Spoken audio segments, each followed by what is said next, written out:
Hello everyone, welcome to my channel. This is Priya Bhargav. Today we are going to start Unit 2. Unit 2 is from Block 2 MPC 004, that is MAPC first year students. This video is for you guys.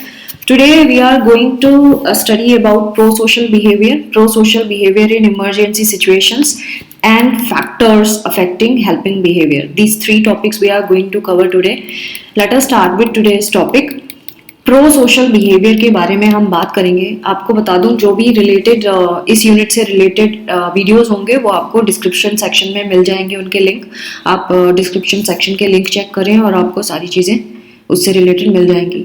Now coming to pro social behaviour. Pro social behaviour का क्या मतलब होता है? Pro social behaviour का मतलब होता है जब हम किसी दूसरे की हेल्प करते हैं और हमारी जो हेल्प है उसमें इंटेंशन ये भी होती है कि साइकोलॉजिकल या कोई और तरीके का हमें बेनिफिट उससे होगा, उसको हम प्रो सोशल बिहेवियर कहते हैं।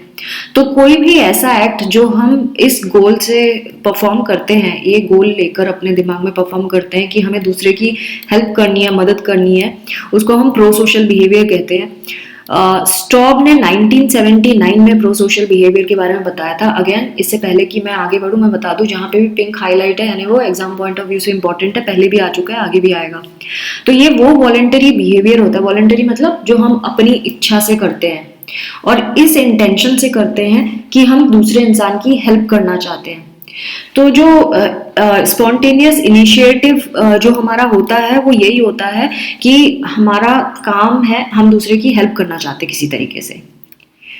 और इसमें कुछ भी हो सकता है। आप सिर्फ एक किसी की हेल्प ऐसे ही कुछ दे के नहीं, आप किसी से शेयर करके भी कर सकते हैं, आप किसी को कंफर्ट करके भी कर सकते हैं, कंसोल करके भी कर सकते हैं, वो भी प्रो सोशल में आ जाता है। किसी से शेयर करके भी कर सकते हैं किसी चीज़ों को, या किसी को कोई चीज़ दे के भी कर सकते हैं। ये सारे प्रो सोशल बिहेवियर के ही एक्ट माने गए होते हैं।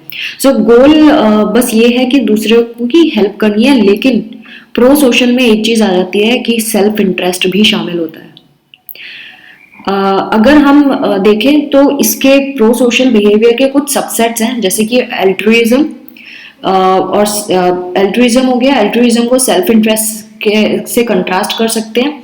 हेल्पिंग बिहेवियर जो होता है, और ये कैसे हो रहा है, हम पूरे एक लॉन्ग टाइम पे चला आ रहा है हमारा हेल्पिंग बिहेवियर, या हम एक पर्टिकुलर इवेंट के लिए ही हेल्पिंग बिहेवियर शो कर रहे हैं। फिर अगेन किसी सिचुएशन या कॉन्टेक्स्ट में हम हेल्प कर रहे हैं या इंडिविजुअली हेल्प कर रहे हैं। ये प्रो सोशल बिहेवियर के सबसेट्स हैं। क्या आप हमेशा एम्पैथेटिक होते हैं या किसी पर्टिकुलर सर्कमस्टांसेस में एम्पैथेटिक होते हैं, ये सारे सबसेट्स में आते हैं प्रो सोशल बिहेवियर के। तो जब हम किसी के बेनिफिट के बारे में सोच रहे हैं, किसी दूसरे इंसान के बेनिफिट के बारे में सोच रहे हैं, लेकिन जो गोल है हमारा वो ये भी है कि हमें भी थोड़ा सा फायदा हो जाए। जैसे कि सपोज जब सुनामी के फंड रेज हुए थे या अभी केदारनाथ में जब बहुत सारा लैंडस्लाइड हुआ था, तब जो उसके फंड्स आते हैं तो फंड रेज होने की बात आती है तो कई लोग फंड्स डिपॉजिट करते हैं गवर्नमेंट की हेल्प के लिए, कि गवर्नमेंट लोगों को, सफरर्स को हेल्प पहुंचा सके। तो मोस्ट ऑफ द पीपल, उनका मेन आइडिया ये होता है कि उनको टैक्स से रिलीफ मिल जाएगा। सो ये प्रो सोशल बिहेवियर के अंदर ये चीज़ शामिल होती है कि इंसान अपना फ़ायदा भी देखता है, उसमें दूसरे की हेल्प तो कर रहा है लेकिन अपना फ़ायदा भी देखता है। सो जैसे कोऑपरेटिव्स बने होते हैं उस तरह का। नाउ एल्ट्रुइज्म भी एक वर्ड है जो हम आगे यहाँ समझने वाले हैं। अब प्रो सोशल बिहेवियर में बहुत सारी चीज़ें भी आती हैं, जैसे कि अपनी लाइफ को रिस्क करके दूसरे को बचाना, है ना, किसी को इमोशनली कोई डिस्ट्रेस्ड है तो उसको हेल्प करना, ये सारी चीज़ें, मतलब मदद किसी भी तरीके की हो सकती है। नाउ प्रो सोशल बिहेवियर और अल्ट्रुइज्म में फ़र्क क्या है, ये बहुत इंपॉर्टेंट है, एग्जाम में भी पूछ लेते हैं, दोनों में डिफरेंस बताओ। जो प्रो सोशल बिहेवियर है इसमें साइकोलॉजिकल या सोशल रिवार्ड भी उस इंसान के दिमाग में बात होती है। वो ये सोचता है कि अगर वो किसी का भला करेगा तो उसको पुण्य मिलेगा, इस तरह की भी सोच रखते हैं। या उनको ये लगता है कि हम दूसरे की हेल्प करेंगे तो समाज में हमारी वाहवाही होगी, या फिर वो साइकोलॉजिकली उसको अंदर से अच्छा फील होगा इसीलिए करेगा। तो वो प्रो सोशल बिहेवियर में आता है। एल्ट्रुइस्टिक बिहेवियर वो होता है जो दूसरे की हेल्प तो करना चाहते हैं और करते हैं, लेकिन उसके बदले में उन्हें कुछ नहीं चाहिए होता। वो उनकी इंटेंशन कभी उसके बदले में कुछ पाने की नहीं होती। तो ये वॉलंटरी एक्ट है, दोनों ही, प्रो सोशल भी और अल्ट्रुइज्म भी।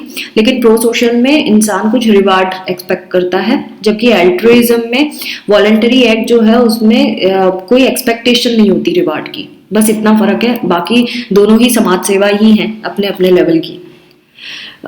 तो फ्रेंच साइकोलॉजिस्ट अगस्ते कॉम्टे ने ये पहली बार अल्ट्रुइज्म वर्ड यूज किया था। उन्होंने ये बोला था कि जो हर एक जो इंसान है वो उसके अंदर ये ड्राइव होती है दूसरों के प्रति सिंपैथेटिकली बिहेव करने की।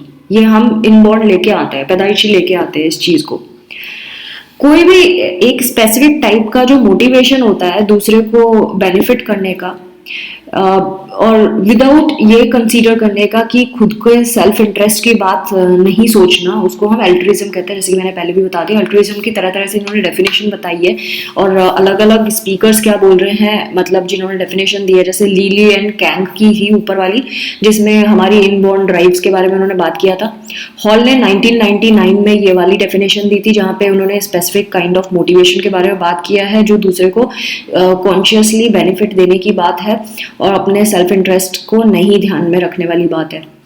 तो अल्ट्रुइज्म एक तरह का सेल्फलेस हेल्प मानी जा सकती है, हम उसको सेल्फलेस हेल्प कह सकते हैं, pure desire to help others. So एक बात आपको ध्यान रखना है, आप pro social behaviour and altruism को एक्सचेंज नहीं कर सकते, दोनों सिनोनिम्स नहीं है, दोनों का एक मीनिंग नहीं है।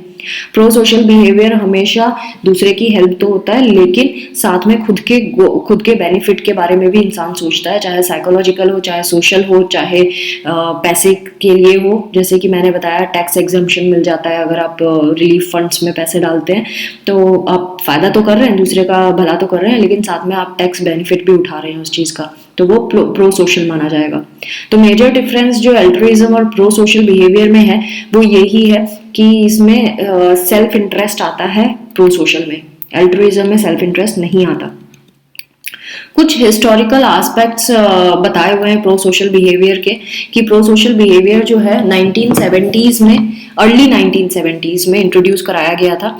और ये किसने कराया था? एक इंसिडेंट के बाद ऐसा हुआ था, और ये इंसिडेंट किटी जिनोवेस करके एक लेडी थी यूएसए की, उसके साथ जो इंसिडेंट हुआ था उसके बाद pro social behaviour term introduce कराया गया।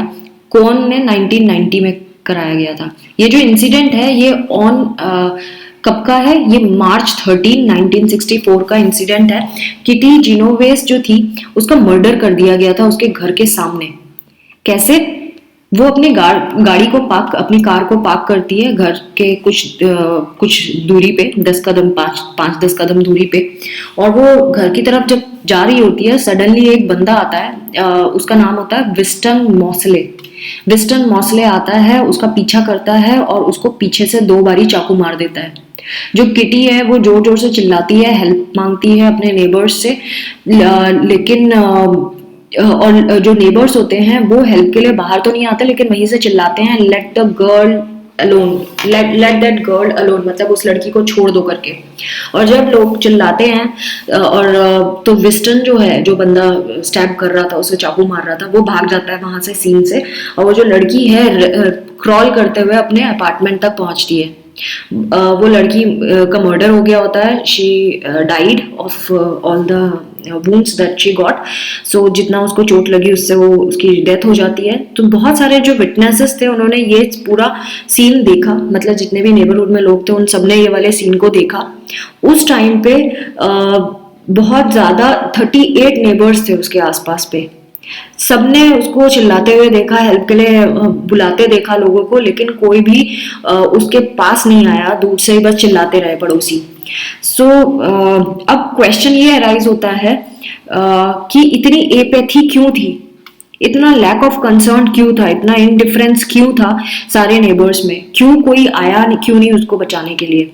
तो social psychologist John Darley and बिब लटाने ने जो स्टडी करी, उन्होंने ये क्वेश्चन पूछा कि विटनेसेस जो हैं उन्होंने लैक ऑफ रिएक्शन क्यों बताया विक्टिम की तरफ, क्यों वो लोग हेल्प करने क्यों नहीं आए, उन्होंने इसके ऊपर वो जानना चाहते थे। तो उन्होंने क्वेश्चन करना शुरू किया और उनको ये पता चला कि इसको बोलते हैं बाय स्टैंडर इफेक्ट या बाय स्टैंडर एपैथी भी कहते हैं।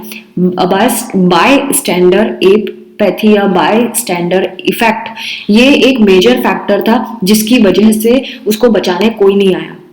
तो अब ये बाय स्टैंडर इफेक्ट क्या होता है?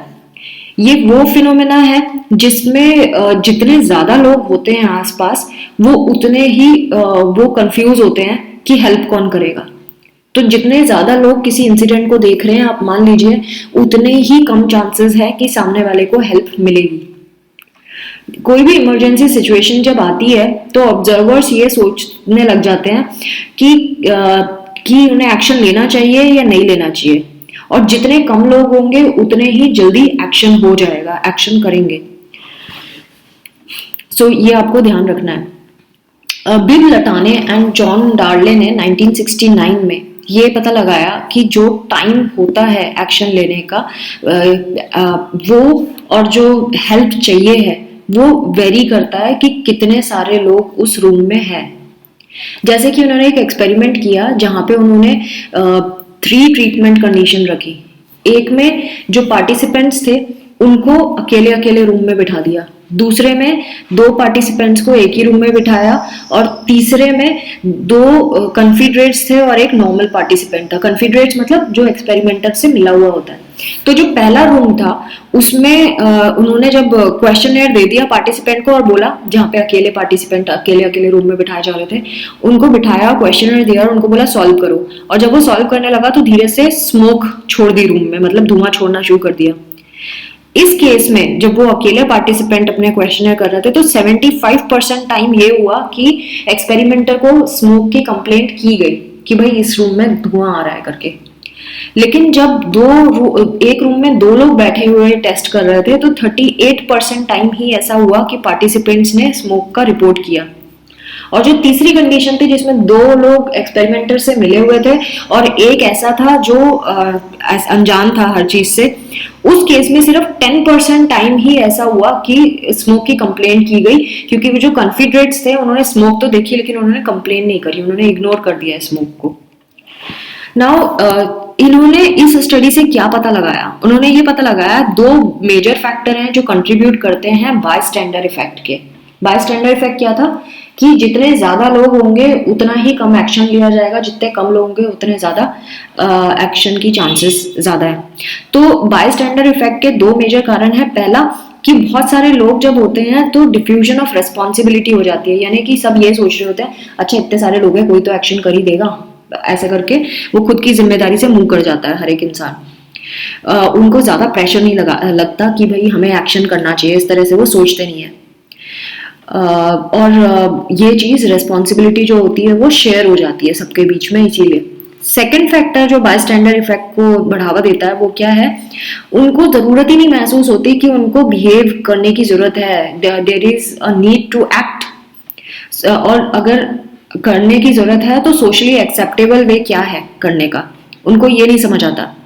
जैसे कि जो ऑब्जर्वर हैं वो रिएक्ट इसीलिए भी नहीं करते, कभी कभी उनको ये लगता है कि उनको सिग्नल ही नहीं मिलता, उनको पता ही नहीं चलता, उनको ये सिग्नल समझ ही नहीं आता कि भाई अभी उनको एक्ट करना है और किस तरह का एक्शन करना है।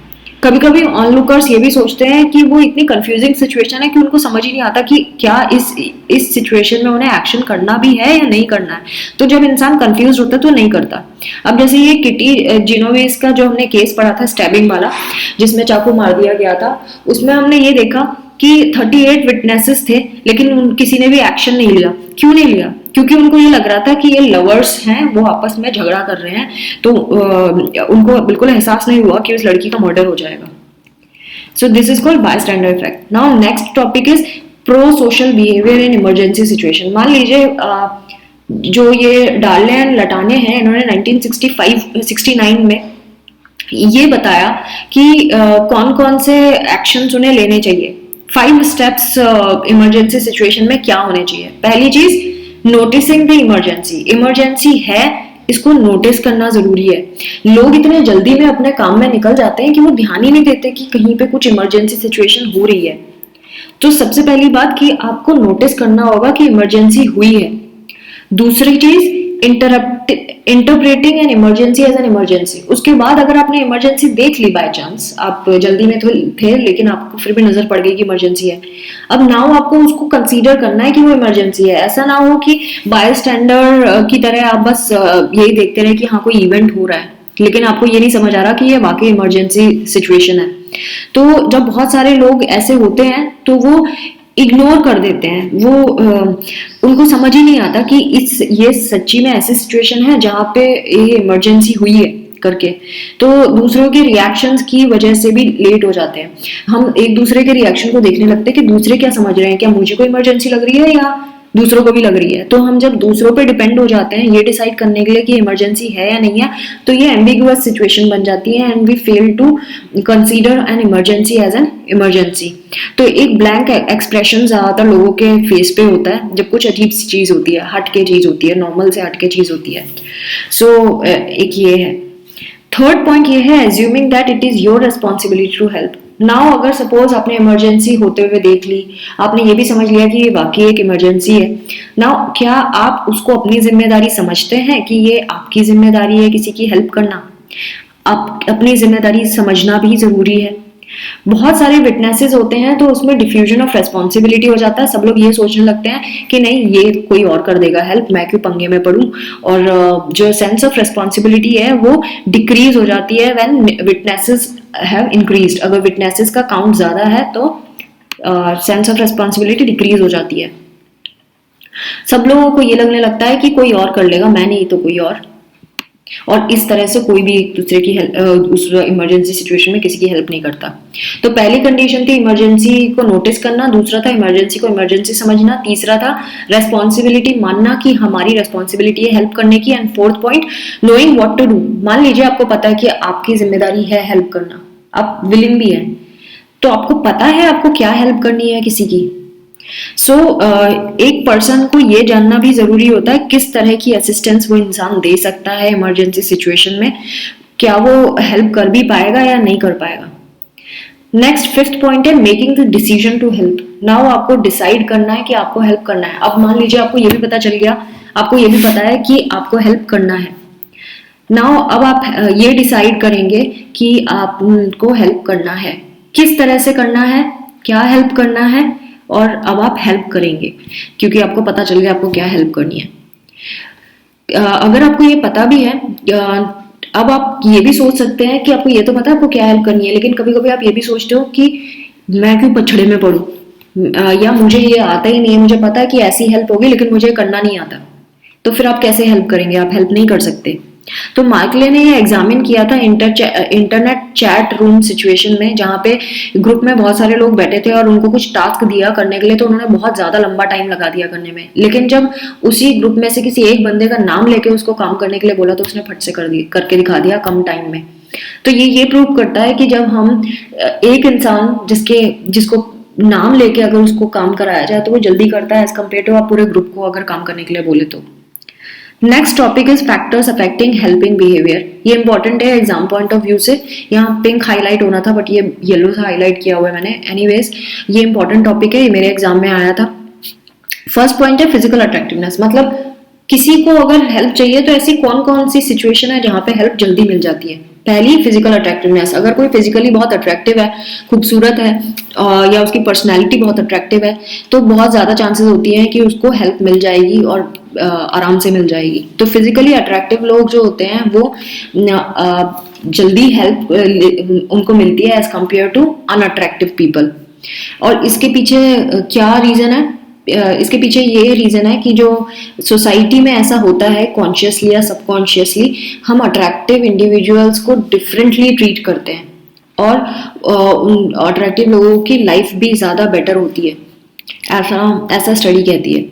सिमिलैरिटी एंड किनशिप, सिमिलैरिटी और किनशिप भी एक फैक्टर है जिसकी वजह से हेल्प जल्दी मिल जाती है। यानी कि अगर आपका कोई रिश्तेदार है, आपका कोई फ्रेंड है, या आप उसको जानते हैं, या वो आपके जैसा है किसी रीजन से, मे बी आपके कॉलेज से बिलोंग करता है, आपके स्कूल से बिलोंग करता है, या आपकी कम्युनिटी से बिलोंग करता है, तो उसको जल्दी हेल्प मिल जाएगी। या फिर वो आपके धर्म का है या आपके इन ग्रुप का है, आपके ग्रुप से बिलोंग करेगा तो उसको जल्दी हेल्प मिल जाएगी। जो आपके ग्रुप से बिलोंग नहीं करेगा उसको लेट में हेल्प मिलेगी। तो ये क्यों होता है? क्योंकि इसके पीछे बहुत सारे फैक्टर हैं, जैसे कि ड्यूटी, रेसिप्रोसिटी, अफेक्टिव रिलेशनशिप, इस वजह से होता है। रिलीजियोसिटी, अगर सेम रिलीजन के हैं, सेम ह्यूमैनिटेरियन वैल्यूज रखते हैं तो भी चांसेस है, यानी कि सपोज आप चर्च जाते हैं और आप चर्च में उन लोगों को देखते हैं, उन लोगों को आपकी जरूरत पड़ी तो आप, क्योंकि सेम बिलीफ को फॉलो करते हैं, तो आप उसकी हेल्प पहले कर देंगे रादर देन जिसको आप नहीं जानते या जिसको आप कभी मिले नहीं है किसी रीजन से। विक्टिम्स पर्सपेक्टिव, जो जिनको ज्यादा विक्टिम की जो हालत है उससे एम्पैथेटिक जो लोग ज्यादा होते हैं या एल्ट्रिस्टिक बिहेवियर जिनमें ज्यादा होता है, वो विक्टिम्स की हेल्प जल्दी कर देते हैं जो ज्यादा एम्पैथेटिक लोग होते हैं। पर्सनल एक्सपीरियंस, अगर किसी को वैसा एक्सपीरियंस हुआ है जो सामने वाले को हो रहा है, सपोज किसी का एक्सीडेंट हुआ है और सेम एक्सीडेंट उसी के जैसा मिलता जुलता एक्सीडेंट या तो आपने अपने करीबी किसी का देखा है या खुद का देखा है, तो बहुत ज़्यादा चांसेस है कि आप उनकी हेल्प करेंगे। सो उस केस में हम हेल्प करते हैं, यानी पर्सनल एक्सपीरियंसेस मैटर करता है। एक स्टडी में भी ये हुआ कि एक रेप विक्टिम है, उसने जब वीडियो टेप में रेप विक्टिम के बारे में देखा तो वो ज़्यादा एम्पैथेटिक फील कर रहा था, क्योंकि उसने खुद भी वो चीज़ फेस किया एज कम्पेयर टू जिसने फेस नहीं किया। ऐसी चाइल्ड अब्यूज के केस में भी ये स्टडी की गई और पता लगाया गया, तो भी पता चला कि जिसने चाइल्ड अब्यूज बचपन में देखा है वो उनके लिए ज़्यादा एम्पैथेटिक था चाइल्ड अब्यूज को देखते हुए वीडियो में, जो जिसने कभी चाइल्ड अब्यूज नहीं किया। Identifiable victim effect, identifiable victim effect का मतलब है कि जब आपने उस विक्टिम के जैसा उसके जो प्रॉब्लम्स है उसको अच्छे से आप उसको देख पा रहे हैं, उसके कष्ट को महसूस कर पा रहे हैं, आइडेंटिफाई कर पा रहे हैं। जैसे कि जब डोनेशन वाली जो वेबसाइट्स होती हैं, जहाँ पे कैटो जैसी वेबसाइट्स हैं, उनमें क्या किया जाता है, जो विक्टिम है या तो उसका वीडियो चला दिया जाता है या उसकी पिक्चर डाल दी जाती है, सो दैट जब आप उसको पिक्चर में देखते हैं या उसके वीडियो में सुनते हैं तो आप एम्पैथेटिक फील हो जाते करने लगते हैं, उस विक्टिम की प्रॉब्लम्स को ज़्यादा अच्छे से समझने लगते हैं एंड आप जल्दी डोनेट करते हैं। सो उसको बोलते हैं आइडेंटिफाइबल, जब आप उसको आइडेंटिफाई करने लगते हैं, देख के समझने लगते हैं उस चीज़ को, तो आप जल्दी हेल्प करते हैं। नेक्स्ट है एट्रीब्यूशंस को कंसर्निंग विक्टिम्स रिस्पॉन्सिबिलिटी। कई लोग इस चीज से भी जज करते हैं कि कौन डिजर्विंग है कौन नहीं, कौन डिजर्विंग नहीं है। जैसे कि कोई ब्लाइंड है, वो नीचे गिर जाता है, आप हेल्प कर देंगे, लेकिन कोई ड्रंकन बंदा जिसने दारू पी हुई है वो नीचे गिर जाता है तो आप उसकी हेल्प नहीं करेंगे। तो दोनों में से आप चूज किसको करेंगे हेल्प करने के लिए? पहले जो ब्लाइंड है, मतलब आप उसके कैरेक्टरिस्टिक को देखते हुए आप उसकी हेल्प करेंगे। अब किसी को अगर फंड रेजिंग के लिए कोई पैसे मांग रहा है आपसे, अगर वो डिसेबल है तो आप ज्यादा उसको हेल्प करेंगे एज कम्पेयर टू जो नॉर्मल है। और इसी वजह से जो बेगिंग है हमारे देश में बंद नहीं हो रही, भीख मांगना एक अपराध है। तो भिखारी लोग क्या करते हैं, वो क्या करते हैं, अपनी एक कोई टांग कटवा लेता है, कोई हाथ कटवा लेता है, कोई जानबूझ के नकली काना अंधा कुछ बन जाता है एंड देन पैसे मांगता है, क्योंकि उनको मालूम है कि ऐसे सिंपैथी उन्हें जल्दी मिलेगी और जल्दी से वो कमा सकते हैं। तो ये हमारा इस तरह से हमें डील भी करते हैं लोग। पॉजिटिव फ्रेंड इन्फ्लुएंस भी होता है, यानी कि जब आप अपने फ्रेंड्स आपके जो फ्रेंड जिस तरह की सोच रखते हैं, आप भी उनसे इन्फ्लुएंस होते हैं, आप उसी तरह की एक्शंस करते हैं। अगर आपके friends pro social behaviour show करते हैं तो आप भी करेंगे, रादर जिनके कोई फ्रेंड नहीं है। ये स्टडी में पता चला है। तो आपके फ्रेंड जिस डिग्री का काम करते हैं, हम भी उनसे मोटिवेट होकर वैसा ही करते हैं। Next, gender. फीमेल्स ज़्यादा एंगेज होती हैं प्रो सोशल बिहेवियर में एज कम्पेयर टू मेल्स। जो फीमेल्स हैं मेल के कंपैरिजन में ज़्यादा शेयर करने में और कोऑपरेट करने में इंटरेस्टेड होती हैं एज कम्पेयर टू मेल। जो मैन होते हैं वो जब हेल्प करते हैं तो वो हीरोइक वे में हेल्प करना पसंद करते हैं, जबकि जो विमेन होती हैं वो नर्चरेंट होती हैं और लॉन्ग टर्म कमिटमेंट के साथ में हेल्प करना चाहती हैं। एज की बात करें तो जो ओल्डर एडोलेसेंट मेल्स होते हैं वो प्रो सोशल बिहेवियर को कम इंपॉर्टेंस देते हैं as compare to younger adolescent males. जो ओल्ड मतलब ज़्यादा एज के जो एडोलेसेंट होते हैं वो कम प्रो सोशल होते हैं एज कम्पेयर टू जो छोटी उम्र के एडोलेसेंट बॉयज होते हैं उनमें। So anti social behaviour oldest group में ज़्यादा देखा गया है और बहुत कम देखा गया है यंगर ग्रुप्स में। तो जो प्रो सोशल मॉरल रीजनिंग होती है या जो पर्सपेक्टिव टेकिंग एबिलिटीज होती हैं वो इंक्रीज हो जाती हैं एज के साथ, यानी कि लेट एडोलेसेंस से अर्ली एडल्टहुड में आपको ज़्यादा नजर आएगी प्रो सोशल मॉरल रीजनिंग। और जो हेल्पिंग और सिंपैथी वाली चीज होती है, इसमें कोई फर्क नहीं पड़ता जब लेट एडोलेसेंस से अर्ली एडल्टहुड की बात की जाए। तो पर्सनैलिटी की बात करें तो पर्सनैलिटी भी मैटर करती है इसमें। इंडिविजुअल डिफरेंसेस जो होते हैं प्रो सोशैलिटी में वो भी देखे गए हैं, जिनमें सोशियबिलिटी, लो शाइनेस और एक्सट्रोवर्जन है और एग्रीएबलनेस है, उनमें प्रो सोशल बिहेवियर ज़्यादा देखा गया है। और ख़ास तौर से जो जब सेल्फ एफिकेसी का कॉम्बिनेशन हो जाता है उनकी पर्सनैलिटी में, तो भी ये देखा गया है। जो पर्सनैलिटी और कॉन्टेक्चुअल वेरिएबल्स हैं वो आपस में इंटरेक्ट करते हैं प्रो सोशल बिहेवियर के लिए। सो जो एग्रीएबल इंडिविजुअल होते हैं वो ज़्यादा हेल्प करेंगे आउट ग्रुप मेंबर्स को as compare to low agreeable individuals. But जो एग्रीएबलनेस जो है वो इन ग्रुप मेंबर्स की हेल्प करने में इन्वॉल्व नहीं है। मतलब कि जो बाहर वाले ग्रुप के लोग हैं उनकी हेल्प एग्रीएबल इंडिविजुअल ज़्यादा करेगा, और जो इन ग्रुप है उनमें एग्रीएबल इंडिविजुअल नहीं करेगा हेल्प। जिनकी पर्सनालिटी टेस्ट में हाई स्कोर्स आए हैं एल्ट्रुइज्म के, वो हेल्प करने एज कंपेयर टू जिनका लो पर्सनालिटी स्क्वायर आया है उनमें एल्ट्रुइज्म कम देखा गया है। तो those who scored higher on personality test of altruism are not much more likely to help. वो हाई पर्सनालिटी टेस्ट वाले कम हेल्प करते हैं, जो लो पर्सनालिटी टेस्ट वाले वो ज़्यादा हेल्प करते हैं। नेक्स्ट है effect of positive moods. Positive mood में कैसे feel good and do good वाला क्या है। वो लोग जिनका अच्छा मूड होता है वो ज़्यादा हेल्प करेंगे।